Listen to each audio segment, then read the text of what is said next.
Ahojte, je tu ďalšie zo sérií krátkych videí, ktorými vás chceme inšpirovať k tomu, aby ste sa po skončení mimoriadnej situácie stali turistom vo vlastnom meste. V predchádzajúcom videu sme sa dozvedeli, kde sa upaľovali čarodejnice, ale aj to, kde korunovali uhorských kráľov. A dnes mám pre vás takisto pripravených pár zaujímavých miest, tak poďte so mnou.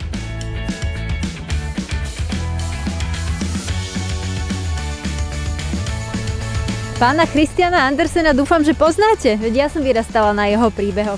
Jeho socha sa nachádza na Hviezdoslavovom námestí a vraj keď ju prejdete dookola, nájdete aj pár z jeho obľúbených postavičiek. Legenda hovorí, že Hans Christian Andersen sa pri dievčatku so zápalkami inšpiroval práve svojou návštevou Bratislavy. Nachádzame sa na Rybnom námestí, kde ešte v 60. rokoch stála židovská synagóga. Momentálne tu nájdete výstavu, na ktorej sa dozviete, kto ju postavil, ako vyzerala a aj niečo z jej histórie. Dnes tú synagógu už nenájdete, ale od konca 90. rokov tu stojí pamätník obetiam holokaustu.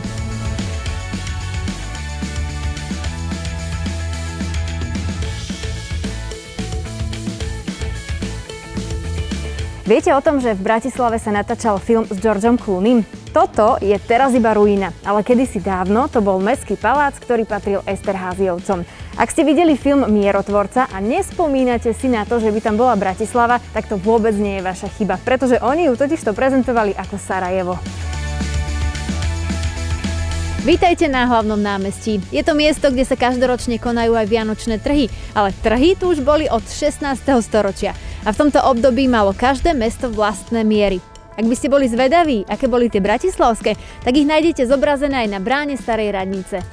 Na budove Starej radnice nájdete aj tabuľku s riskou, ktorá ukazuje, kam až siahala voda vyliata z Dunaja počas záplav vo februári 1850. No a neprehliadnutelná je aj baroková socha Madony, ktorá kontroluje čistotu v meste. Takže pozor, kam budete hádzať odpadky. Ak si dáte v Bratislave rande pri Rolandovej fontáne, dáte si ho v podstate pri Maximilianovej fontáne. Je to zvláštne, ale táto fontána má dve mená. Dali ju postaviť kráľ Maximilián, ale pre šporčenia si nad ňu dali postaviť sochu Rolanda, ktorý je ochranca mesta. A ak ste ešte málo dopletení, tak ten Roland má tvar Maximiliana.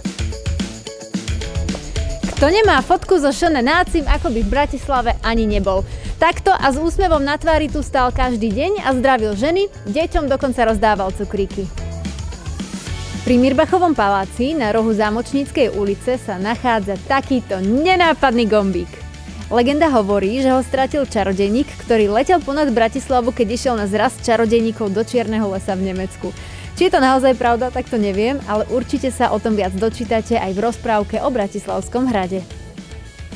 Bratislava prešla viacerými stavebnými búmami a tak jej historické centrum tvorí viacero štýlov.